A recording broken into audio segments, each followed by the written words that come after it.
तो श्राद्ध पक्ष के ये दिवस चल रहे हैं। ग्रहण से प्रारंभ हुआ श्राद्ध का, ग्रहण पर ही विश्राम होगा। ये कहीं ना कहीं संकेत है कि संभल जाइए, आगे वाला समय थोड़ा और विचित्र होने वाला है, थोड़ा और व्याकुल और विचलित कर देने वाला हो रहा है।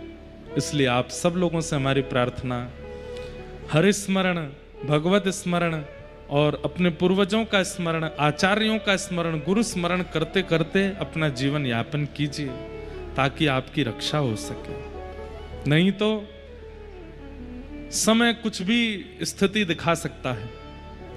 2025 में हम लोगों ने क्या नहीं देख लिया।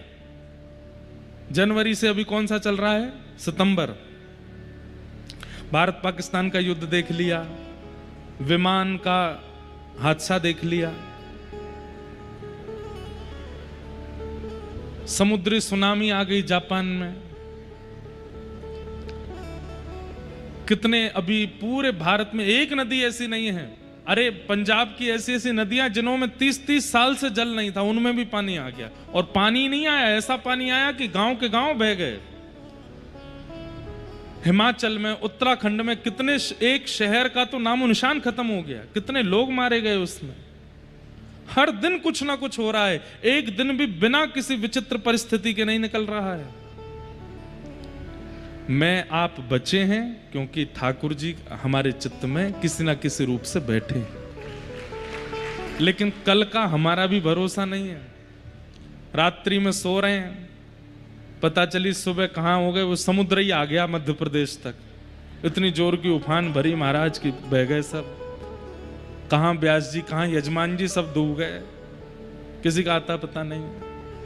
इसलिए भैया हर क्षण अंतिम हो सकता है, हर स्मरण करते रहो। होना तो वही है जो ठाकुर जी चाहेंगे, लेकिन हम लोगों को प्रयास करना चाहिए कि हे ठाकुर जी, प्राण जाने का हमको भय नहीं। आप ये मत सोचिएगा कि आपके प्राणों की रक्षा हो इसलिए हम बता रहे हैं, प्राण जाने का भय नहीं है।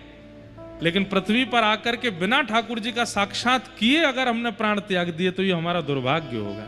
हे नाथ, एक बार आप प्रत्यक्ष दिख जाओ, एक बार आपकी सन्मुख लीला दिख जाए, फिर भले ही प्रलय कालीन समुद्र डुबा दे, फिर भले ही हिमालय की चोटी से फेंक दिए जाएं, फिर भले ही पूरी पृथ्वी पर आग लग जाए, हम जल जाएं, लेकिन एक बार ये तो हो जाएगा कि जन्म सार्थक किया, इन नेत्रों से आपको प्रत्यक्ष देख लिया।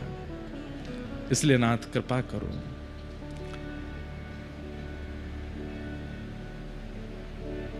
लक्ष्मण जी को जब शक्ति लगी ना, उसके बाद संजीवनी बूटी पिला करके जब उनके प्राणों की रक्षा हुई,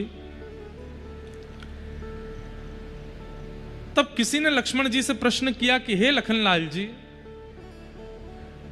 आप तो राम जी की सेवा में ऐसे तत्पर थे और इस भावना से गए थे कि आपके प्राण भी चले जाएं तो आप राम जी की रक्षा में रहेंगे, तो फिर प्राण जीवित हों इसकी इतनी अभिलाषा क्यों आपके चित्त में थी? तो लक्ष्मण जी एक बात कहते हैं, बोले मैं 14 वर्ष सोया नहीं, और 14 वर्ष तक न सोने का केवल एक कारण था कि अपने भैया राम जी के सिर पर मुझे अयोध्या का राज मुकुट देखना है, और उसको देखने से पूर्व यदि मेरे प्राण भी जा रहे हो तो मैं उनकी गुहार करूंगा कि अभी प्राण ना जाएं।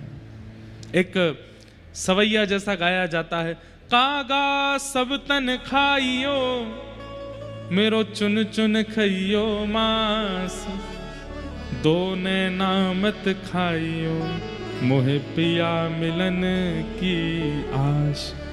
हे कागा, मेरे प्राण चले जाएं तो सब खा जाना, बस नेत्र मत खाना। क्यों? क्योंकि अंतिम श्वास तक भी एक उम्मीद है कि शायद ठाकुर जी आएंगे और मेरे नेत्रों को दिख जाएंगे।